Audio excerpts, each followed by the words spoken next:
Bismillahirrahmanirrahim. Assalamualaikum warahmatullahi wabarakatuh. Alhamdulillah. Assalatu wassalamu ala rasulillah Sayyidina Muhammadin abdillah wa ala alihi wa ashabihi wa man tabi'ahu wa huwala. La hawla wa la quwata illa billah. Subhanaka la ilma lana illa ma 'allamtana innaka antal alimul hakim. Wala haula wala quwata illa billahil aliyil azim. Amma ba'd. Yang saya hormati Kepala Madrasah Sanawiyah Negeri 1 Balikpapan, Ibunda Royhanun SPD. Yang saya hormati seluruh Wakil Kepala Madrasah Sanawiyah Negeri 1 Balikpapan. Yang saya hormati Bapak dan Ibu Guru Madrasah Sanawiyah Negeri 1 Balikpapan, dan yang Bapak sayangi dan banggakan, anak-anakku yang senantiasa dirahmati Allah Subhanahu wa taala. Segala puji hanyalah milik Allah Subhanahu wa taala yang telah memberikan kita nikmat sehingga kita dapat melaksanakan aktivitas kita sebagaimana mestinya. Meskipun kita berada di tengah-tengah pandemi ini, namun kita tidak putus semangat untuk selalu belajar, beribadah, dan menjalankan segala perintah Allah Subhanahu wa taala dengan sebaik-baiknya. Alhamdulillah. Salawat dan salam tetap tercurahkan kepada junjungan kita Nabi besar Muhammad SAW yang telah membawa umat Islam dari zaman jahiliyah menuju zaman yang ilmiah seperti saat yang kita rasakan ini. Alhamdulillah.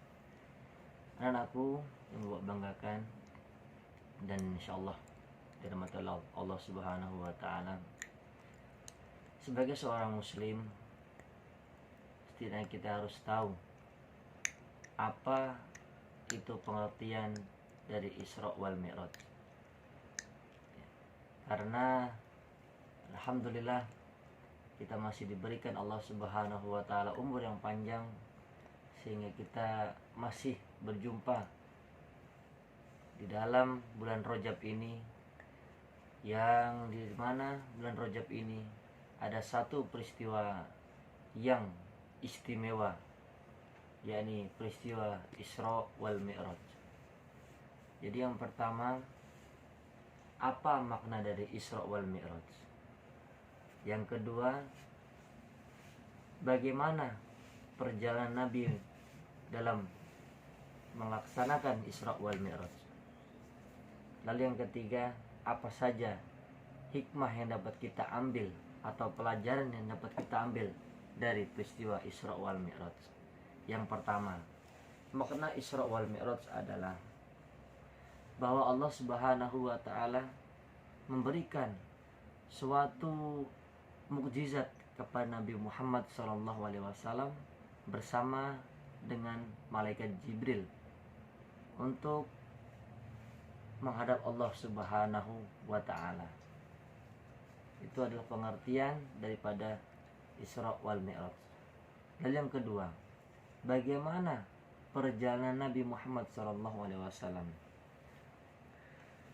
Dalam Sahih Bukhari juz 5 halaman 52, yang intisarinya adalah pada suatu hari ketika Rasulullah SAW tidur di dalam kamarnya, lalu kemudian datanglah malaikat. Malaikat ini mengambil hatinya lalu mencuci. Setelah dicuci diberikan emas yang dipenuhi dengan iman. Setelah itu dikembalikan lagi ke dalam Nabi Muhammad. Setelah itu, setelah dikembalikan, Nabi bangun dan Nabi langsung menuju perjalanannya bersama malaikat Jibril, yakni ke langit dunia.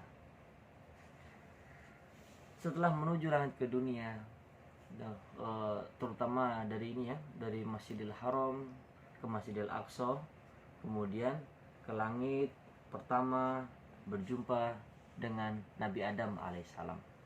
Lalu malaikat Jibril mengatakan kepada Nabi Muhammad, "Wahai Muhammad, berselawatlah engkau kepada Nabi Adam, karena beliau adalah bapak para nabi. Kemudian Rasulullah berselawat kepadanya, dan Nabi Adam pun sebaliknya. Lalu di langit yang kedua, Nabi Muhammad berjumpa dengan Nabi Yahya dan Nabi Isa. Lalu yang ketiga, di langit yang ketiga, Nabi Musa bertemu dengan Nabi Yusuf. Di langit yang keempat, Nabi Musa bertemu dengan Nabi Idris. Di langit yang kelima, Nabi Muhammad SAW berjumpa dengan Nabi Nabi Harun. Di langit yang keenam, Nabi Muhammad SAW berjumpa dengan Nabi Musa. Ketika berjumpa dengan Nabi Musa menangis karena melihat umat Rasulullah SAW yang sangat banyak umatnya masuk surga dibanding dengan Nabi Musa. Lalu ke langit ketujuh, Nabi Muhammad bertemu dengan Nabi Ibrahim. Kemudian melanjutkan ke Sidratul Muntaha, kemudian naik ke Baitul Maqmur, dan di sana bertemu Allah Subhanahu wa taala. Kemudian Allah menyuruh Nabi Muhammad SAW untuk melaksanakan sholat sebanyak 50 rakaat. 50 rakaat pada setiap harinya. Lalu kemudian Nabi Muhammad melaksanakan itu dan kembali pulang. Setelah kembali pulang, berjumpa dengan Nabi Musa. Kemudian Nabi Musa mengatakan, "Wahai Muhammad, umatmu tak akan sanggup untuk melaksanakan sholat sebanyak 50 kali dalam satu hari." Kemudian Nabi Muhammad kembali menghadap Allah meminta keringanan, dan Allah kabulkan. Akhirnya menjadi 10 rakaat. Setelah 10 rakaat kembali menghadap Nabi Musa. Nabi Musa pun mengatakan yang sama, umatmu tak akan sanggup melaksanakan sholat 10 rakaat setiap harinya. Kemudian kembali lagi menghadap Allah, kemudian meminta keringanan, dan Allah kabulkan menjadi 5 rakaat. Setelah 5 rakaat, kemudian Nabi kembali menghadap Nabi Musa, dan Nabi Musa tetap mengatakan umatmu tak akan sanggup melaksanakan sholat 5 rakaat. Dan akhirnya Nabi Muhammad menjawab, "Saya ridho dan pasrah kepada Allah Subhanahu wa taala, sang pencipta alam semesta. Saya malu," kata Nabi Muhammad SAW. Itu yang kedua. Lalu yang ketiga adalah apa pelajaran yang dapat kita ambil dari hibrah atau cerita, maksudnya dari sejarah dari perjalanan Nabi melaksanakan Isra wal Mi'raj. Yang pertama, kita harus beriman kepada Allah Subhanahu wa taala. Anak-anakku sekalian, segala sesuatu tanpa disadarkan iman itu sia-sia saja. Ya, karena iman ini kita percaya. Kemudian otak baru bekerja.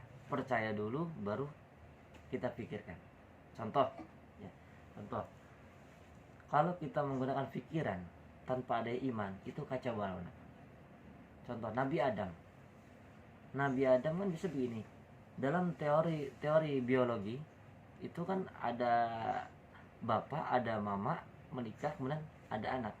Nabi Adam tidak ada bapak, tidak ada mama, tapi ada. Nggak masuk akal, tapi iman. Lalu yang selanjutnya, contoh lagi Maryam. Maryam adalah wanita yang suci. Maryam tidak menikah, tapi melahirkan. Ya, karena apa? Karena Allah yang mau. Ada mama, nggak ada bapak, ada anak. Kan secara otak tidak mungkin. Secara rasio tidak masuk akal. Ya. Tapi Allah yang mau. Ya. Jadi iman dan baru berpikir. Nah, makanya kita harus ketika kita beriman, maka kita beriman secara kafah, beriman secara keseluruhan. Lalu yang selanjutnya, pelajaran yang dapat kita ambil adalah kita harus senantiasa taat kepada Allah Subhanahu wa taala. Apa yang Allah perintahkan, kita jalankan semaksimal mungkin, dan kita berusaha untuk menjalankan amar ma'ruf nahi munkar. Jadi menjalankan segala perintah Allah dan berusaha dengan sungguh-sungguh untuk menjauhi daripada larangan Allah Subhanahu wa taala. Yang terakhir, anak-anakku sekalian, pelajaran yang dapat kita ambil dari Ibrah Nabi melaksanakan Isra wal Mi'raj adalah sebagai seorang muslim kita harus menjalankan sholat 5 waktu. Itu adalah bukti bahwasanya kita adalah umat Nabi Muhammad SAW.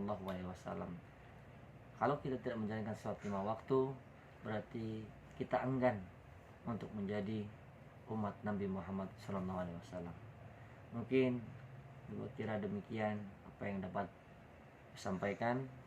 Kurang dan lebihnya, khilaf dan salahnya Bapak ucapkan mohon maaf yang sebesar-besarnya. Terima kasih atas perhatiannya. Wabillahi taufiq wal hidayah, waridha wal inayah. Assalamualaikum warahmatullahi wabarakatuh.